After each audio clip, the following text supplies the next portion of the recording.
welcome to the Glazov gang. Tonight, 100% guaranteed the best Glazov gang ever. We have three titans with us this evening.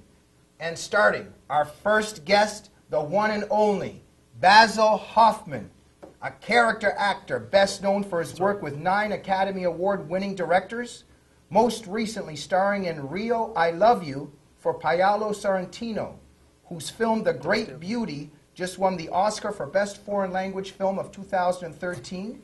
Rio, I Love You will be released later this year. And the one and only civil rights activist and founder of OccupyTeaParty.net, Ernie White, and the man, the myth, the legend, backed by popular demand, Orestes Matacena, an actor, producer, writer, director, who is at the moment doing everything under the sun to promote a national strike and civil disobedience in Castro's Cuba because his objective is freedom and democracy for his people, the Cuban people. Am I correct? Absolutely. Gentlemen, welcome to the Glazov gang. Thank you. It is an honor and a privilege to have you here. Thank you. Fantastic. I have a request. Yes, sir. I'm a little sick of this Canadian stuff. and I'll tell you what I mean. My father was Canadian. I think you know that. And we weren't allowed to speak Canadian in the home, and I want to ask you, as a favor to me, speak English to me, if you would. Basil, I'm trying. Is it the accent? What is it? Is it the about? The about. Yeah, I don't say the A at the end of the sentence anymore. But Basil, I'll try. But you weren't allowed to speak Canadian in the home. We were not allowed to speak Canadian in the home, and I've forgotten most of it. Okay, so fortunately. I'm going to do my best. So you're going to say, hey? Okay, no, it's A. Hey. Okay, gentlemen, before we begin, Ernie, I'm very sorry I tricked you with in one way. You're a new member of the Glazov gang. Yes. There is a rule that I didn't tell you about. Oh, no. New members of the Glazov gang Oh, boy. only find out once they've come on the show. Orestes, Basil, tell them the rule about the Glazov gang. You are now forever a Glazov. No, I know, but what's the saying? Oh, the saying. I hope I don't have to like massage anybody's feet or nothing. I'm freaking out. There's so many sayings that I don't Basil, know which one. I'm not massaging feet. No. Okay, Ernie, you can check out anytime you like, but...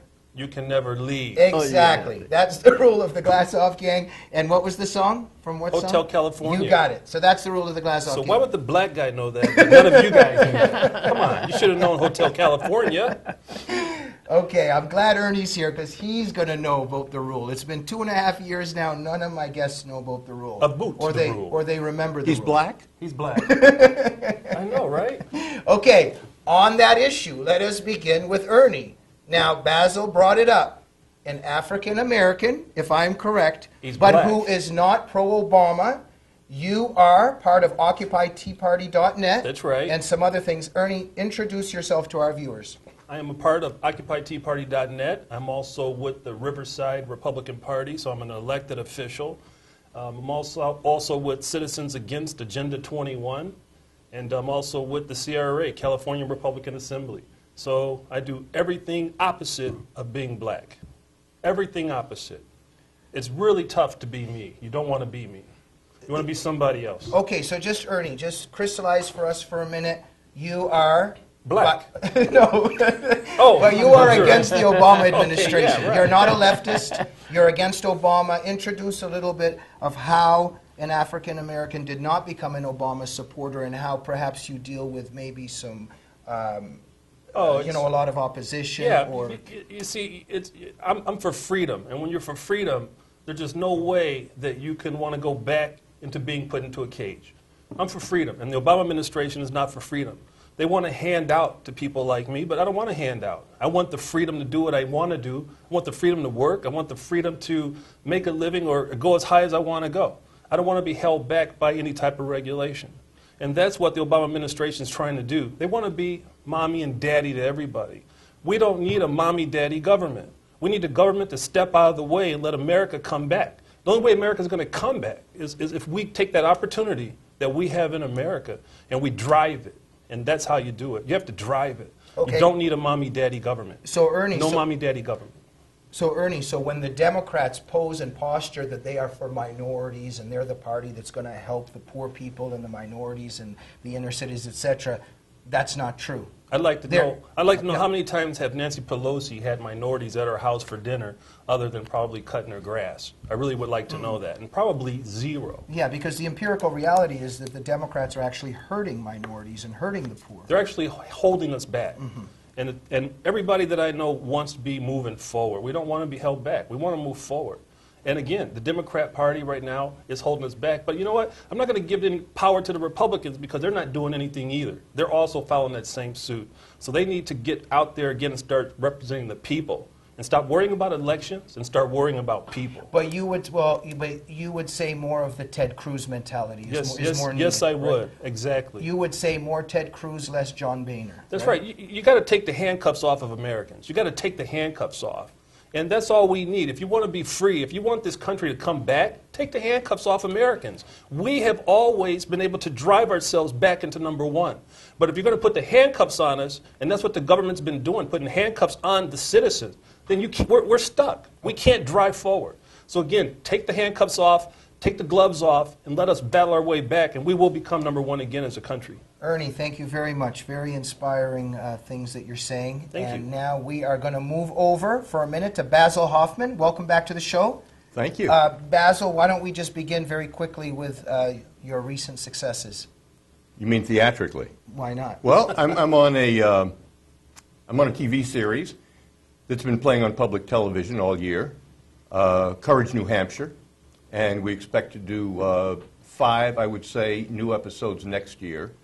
It's American Revolution themed, and there's now a series on AMC about the American Revolution called Turn, and Courage, New Hampshire has done better. And I have to say that so far, Courage, New Hampshire, having a show done at about $80,000 per episode, is superior to what AMC is doing with Turn at $3 million per episode.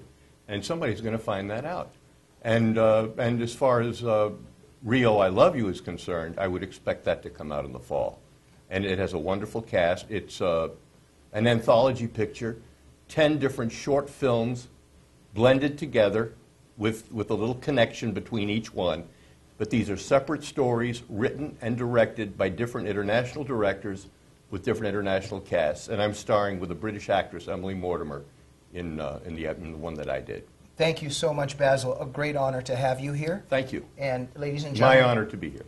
And we're going to be getting to all of these things that we're discussing, including with Basil and what he first mentioned about the first project. This is also very political and very interwoven with freedom and liberty. Oh, yeah, oh yes. And so yes. we will be speaking about that. Orestes Matacena from Cuba, who escaped from Cuba. Why don't you tell us briefly, Orestes, what you're recently doing on behalf of the Cuban people and your effort to free them from Castro's communist tyranny? Well, I started a couple of months ago to promote civil disobedience and a general strike in Cuba. And the way I have done it is that we started the 1st of April, right? And from now on, every 1st of every month, we're going to make sure and we're going to try to get the word to penetrate Cuba and let them know that that is the time set. You know, every 1st of the month at noontime. So this means that in maybe 3 months, maybe tomorrow, hopefully tomorrow is the May 1st, and we're working towards tomorrow. So if this doesn't happen tomorrow, they know that next month it will happen, and until Cuba, the entire Cuba knows about it, that's the moment that, and the reason is because there is no internet in Cuba. Only very few people, only the elite has the internet. It's very difficult to get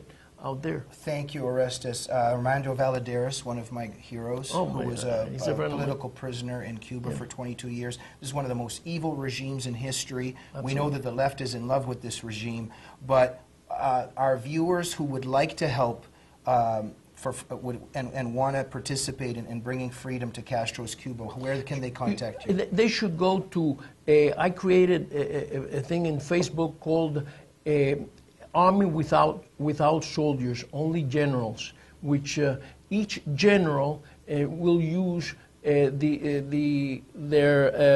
individualistic ingenuity to do whatever it's necessary to make the impossible possible. Okay, but where do they go? What's the website? Facebook? On Facebook, they can go to Army Without Soldiers, Only Generals. Okay, fantastic. Orestes, thanks for everything that you're doing. Absolutely. Okay? Gentlemen, let us get to the events of the week and the issues of our time. I would like to begin with, no surprise again, but it's incredible. It's just incredible how low into the moral gutter this administration is stepping. John Kerry decides to choose the time during which Hamas and Fatah make a union and a pact together. He chooses this time, this crucial moment, instead of denouncing the Palestinian terrorists and that hatred of Israel and how Hamas and Fatah have joined together. He chooses this time to say that Israel may become an apartheid state if it doesn't make peace with these terrorists who want to perpetrate genocide against the Jewish people. What do you think about him using this term apartheid to describe Israel when in fact it's the Palestinians who maintain that if they're going to get a homeland, it has to be Jew-free? Ernie, let's begin with you. Well, excuse me. I think when you use the word apartheid, you're talking about a separation. You're talking about socially, racially separation. And I think when you're talking about Islam, what are we talking about? You're talking about the Jews are going to separate from Islam. Islam has not included any other race right now in any Islamic state at all. So if you're talking about apartheid, you'd have to be talking about Islam, because Islam is the apartheid. I don't see any Jewish synagogues in Syria. I don't see any Christian churches in Saudi Arabia. We just had a drummer from the Scorpions arrested just for insulting Islam in Dubai. So again, when you're talking about this separation, how can the Jewish people separate from Islam? Islam has separated from everybody. Well, absolutely. And it's either Islam or nothing. Excellent point, Ernie. And if, you know, the Arabs and the Palestinians that are treated in the best way in all of the Middle East is in Israel. And yet they're calling Israel apartheid. And as you're saying, why aren't they calling out the Islamic world and the Arab world in terms of its practice of apartheid against non-Arab people, against non-Islamic people? Basil, your thoughts on this? Well, first of all, and something I've been wondering for a long time, when did the Palestinians become Palestinians? In 1948, the Palestinians were the Jews. So now all of a sudden, there is a Palestinian group. It's as artificial as Kwanzaa. Seriously, what the heck are Palestinians? This is an artificially created group. There's no such thing. It's absurd. It's an absurdity, and we have to have politicians in this country who are courageous. And the only courage the Obama administration has is to be aggressive against our friends. They capitulate to our enemies, cowardly. And by the way, and the Republicans are the same. And a big complaint that I have had for several years now is that Mitch McConnell and John Boehner had a golden opportunity, and still have it, by the way, and have had it, that every single Monday they should have held a press conference, and they should have said, we are going to have a press conference every Monday, and we are going to correct President Obama's lies of the previous week. And and Fox would have covered it, somebody would have picked it up, you would have made people angry, but it would have served a purpose. But we have to have courageous leaders, and thank God for the Tea Party. Thank God for the Tea Party. And thank God for libertarians as well. Thank God for Ted Cruz. Thank God for Rand Paul. And thank God for Ernie White, who's part of the Tea Party, right? Yes, and for Ernie as right. well, who is doing the kind of work in his own way. and is even more violent than I am. Now we're going Hard to believe. to get to Orestes, but I sensed a twinkle in your eye. Very quickly, did you want to say? I know you felt like saying something there. Quickly. No, I'm just in total agreement with him. Where are the guts with our elected officials? Where are the guts? No one's going to speak out against this subject. Nobody's going to speak out against Islam. Nobody's going to do it. But they bully Israel. But they bully Israel. The most democratic country in the Middle And East. they bully us. They bully their own citizens. So again. Thank you. Yes. Orestes, your thoughts on John Kerry and that statement. And sorry I just want to throw this in there. He came under pressure this week for saying that, and one of his spokesmen said that a lot, he more or less stated that a lot of John Kerry's best friends are Jewish. That's what and I was. This That's is always so pathetic. That's what I was going to So bring go up ahead. now. Yeah, so go ahead. But I think that the problem with the Israel and the Palestinian stuff, I think it's all about money and the political agitators.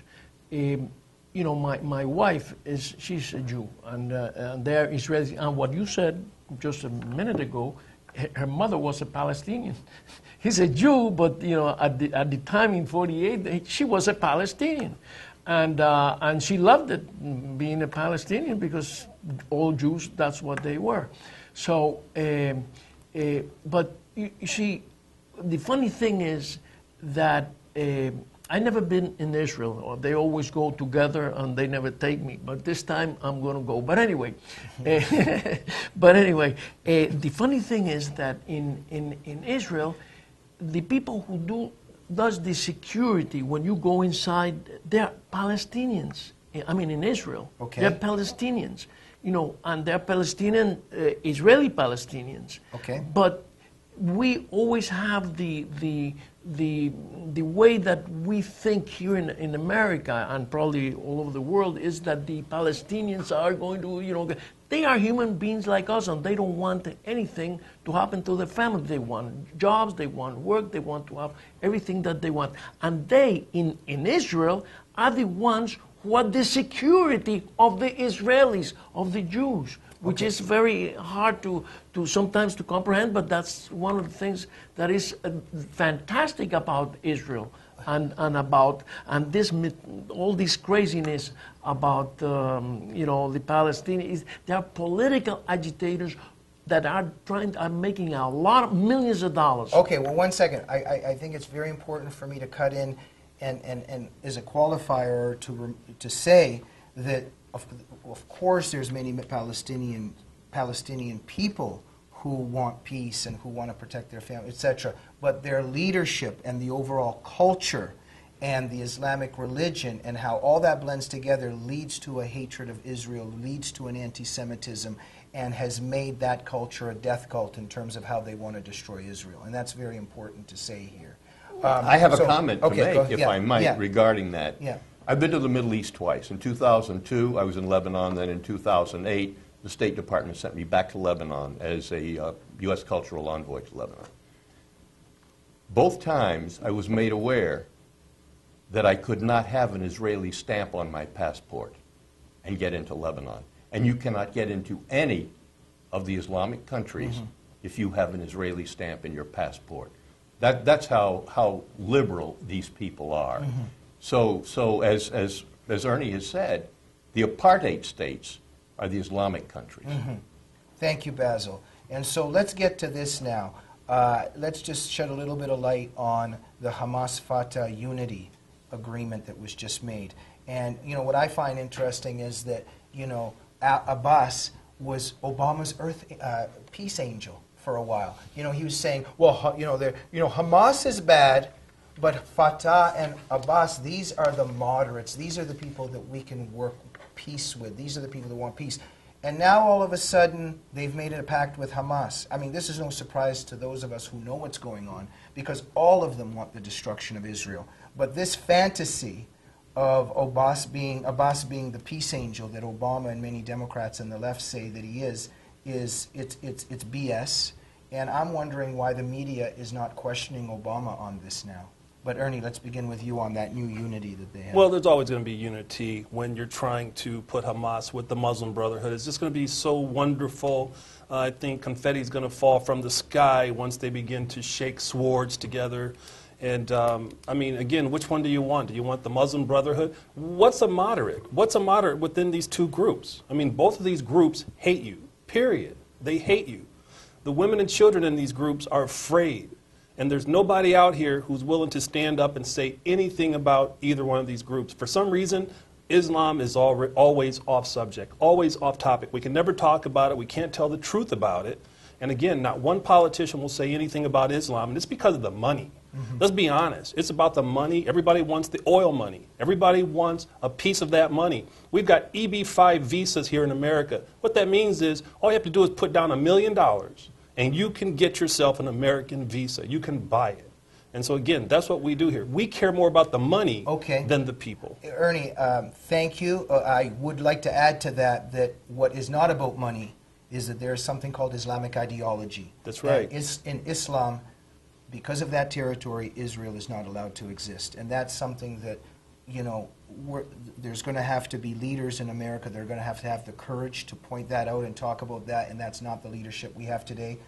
Briefly, let's touch on the Hamas-Fatah unity lately. Well, as I said, and you just said, and you know, so that is all about money, okay? And I think that this guy, you know, he's enriching himself, although it doesn't look like. What guy? Habas. Oh, okay. Habas is like the other guy, the one who died, but I forgot now the name. Arafat. Arafat. Arafat was hundreds of millions of dollars he made. His wife lives in Paris with hundreds of millions of dollars taken from the poor Palestinians. Yeah. You know, and that's my point here. They were robbing the Palestinian people. Yeah, and there are political agitators that they try to make all these, you know, agitate the people and to make money. That's what they want, money. And I would say that they're Arafat and that whole, all those Palestinian leaders, of course, a lot of corruption, but at the same time, I would argue that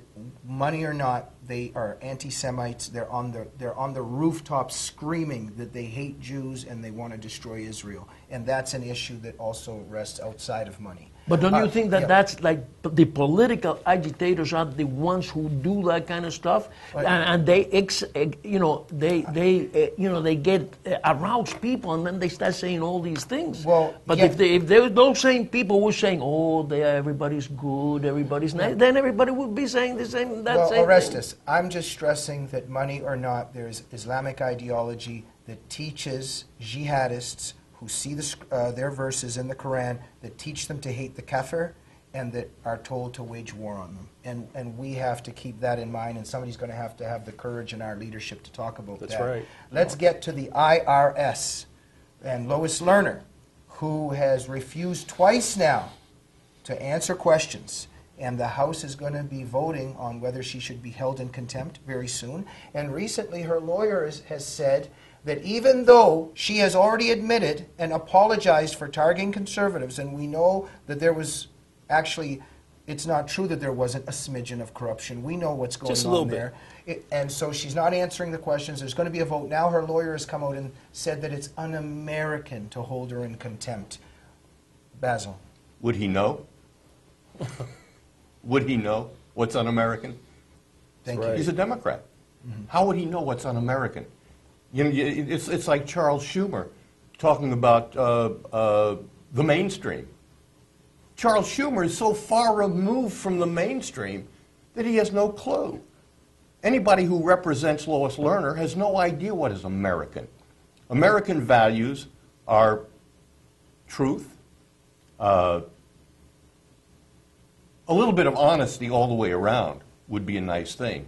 But fairness in the IRS would just be a terrific thing. And you cannot do what Lois Lerner did, which is make a speech and talk about all of the ways that she is honest and has done nothing wrong, and then say, I'm not going to answer any questions, I take the fifth. You can't do that. And Trey Gowdy, God bless him, the congressman from South Carolina, is brilliant. And he's a pit bull. And he's going after these people, and we have a few people in Congress who will do that. Thank you so much, Basil. Ernie, your thoughts on the IRS? Well, I think the IRS is un-American. So seriously, I mean, I can't believe the IRS is going to say that having her speak is un-American when she targeted patriots. And again, I mean, if we do something against the IRS, if we don't pay the IRS, they don't talk to us. They haul us in. Okay, they put us in jail. They come to your house with guns and with rifles. And the IRS is going to be in charge of our health care now. They're going to be the collection agency for our health care. I mean, that's un-American. So I don't want to hear about the IRS telling us that having her speak is un-American or finding her in contempt is un-American. What she did was contemptible, and that was un-American. Ernie, if she's taking the fifth and not answering questions twice, if now we're finding out, you know, she's already apologized as well for having targeted conservatives. We know what was happening there. How can Obama, if he has any integrity and honesty, make that statement that there was not one smidgen of corruption? How does that square with the person in charge of this particular scandal taking the fifth? How do those two things fit? No, it doesn't fit. I mean, and unfortunately, your politicians will not stand up for you. The politicians did not stand up for the patriots. Only a few of them did. But the politicians will not go up against Obama. They will not go up against the IRS.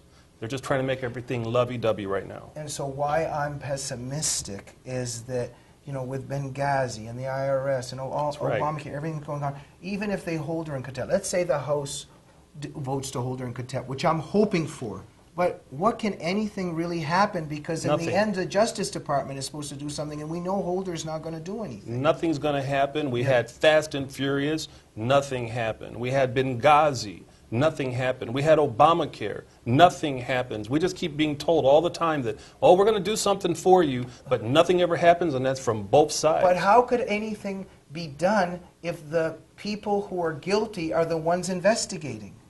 It's going to be up to, like today, it's up to the Judicial Watch. Just a regular person is going to be the one that's going to make the difference. It's going to be us that's going to make the difference, not them. Orestes, you've been very nobly silent. Unfortunately, this is going to stay the same way for the next 3 years. And the only one that I think that, in my view, that can do something about it, and hopefully he will, is Ted Cruz. But, you know, and not only Ted Cruz, but Ted Cruz and a group of them that are, that they really have a stand on this kind of stuff, and they are not afraid of saying what they have to say, you know, and Ted Cruz has proven it not only once but quite a few times. As a matter of fact, he wants to impeach Kerry. Kerry, for that statement. For that statement, Israel, you know, I mean, he was. So we need politicians like him. He by himself is not enough. We need many like them, and there are some of them that are in the Tea Party, which is absolutely fantastic. So, Basil, why is the Republican leadership unlike Cruz, and then why is Boehner, why are they not moving on these things harder? What are they afraid of? It's a mystery, isn't it? And I don't think there's an answer to it. I really don't think it's. I think it's congenital with these people. I think these people are just cowards, through and through. They're not inclined to fight. They are not fighters. They have. Don't you think it's the old elite, Republican elite? Yeah, but I don't even know what that means, because these people are not predisposed to standing up against anything. They're cowardly little people, and we have to drum them out. We have to drum them out of the Republican Party. We really do. It is no good that Mitch McConnell gets a 100% conservative rating, and he's too cowardly to stand up for those values. What use is it? What good is it? Okay. Whatever it is you want to say, please weave it into this, because this is all the same thing. From the IRS, now let's move over to Benghazi. Now, more declassified emails. Declassified email comes out that the goal of Rice's TV appearances was to blame that YouTube video and that they already knew that this was all fiction. It was a myth. Everyone knew that this was Al-Qaeda. Emails are now coming out, declassified, showing that the Obama administration is engaged in a cover-up. Again, nothing being said, nothing being done. Ernie? Nothing will be done. I hate to say this, I am a Republican, but I hate to say this. You're both correct. The Republican Party is not going to do anything. Republican Party wants to make it to November. They want to run on Obamacare. That's it. They don't want to ruffle any feathers. And again, what's an investigation going to do? What's it going to prove? We already know the truth. We already know that it wasn't about a video. Let's pretend like it was about a video. If a video could get the people to do that, if a video could get the people in Benghazi to do that, to riot in the streets, then we've got a problem. That's a group that we cannot even negotiate with if a video can pull them out into the street. But we already knew it was not a video. We knew it was a terrorist attack. Well, I want to say, sorry, just quickly, that there are heroes that we can look at, and that's like Louis Gohmert and Ted Cruz. Amen. And there are people that are but fighting the establishment for this will not elect them. Yeah, one second, Basil. I'm really sorry. Let Orestes go, and then we'll go. You know, please, sure. You know, the only thing I feel sorry, you know who I feel sorry for? Kerry, because each time you see him talk, he talks like this. You know, he never is able to look at the camera. He always talking, well, yeah, blah, blah, blah, blah, blah, blah, always looking down, never facing the camera. Yeah. He's embarrassed. You can see he's embarrassed. And you know what? I smell a book there. In 3 years from now, he's going to tell it all. And he's going to say everything that happened in a book that he's going to... Well, they probably already wrote it. Yeah. And they have a couple imagine, more... Imagine defending all these lies constantly. Yeah, Basil? this is like ridiculous. Yes, I'm sorry for interrupting. Well, the importance of this latest email discovery is that it came from the White House. And there will be more of that, and we haven't seen that yet.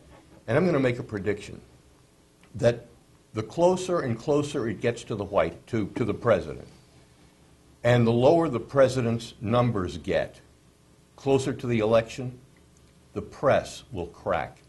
And I believe that the liberal press will begin to get onto some of these subjects. I just believe it. That they will have to because of public opinion, if the polls for Obama get low enough.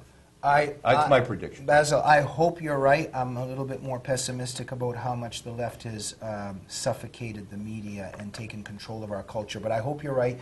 We just got 2 minutes left. Last words of wisdom of what's on your mind lately, what you're passionate about, what you're thinking about.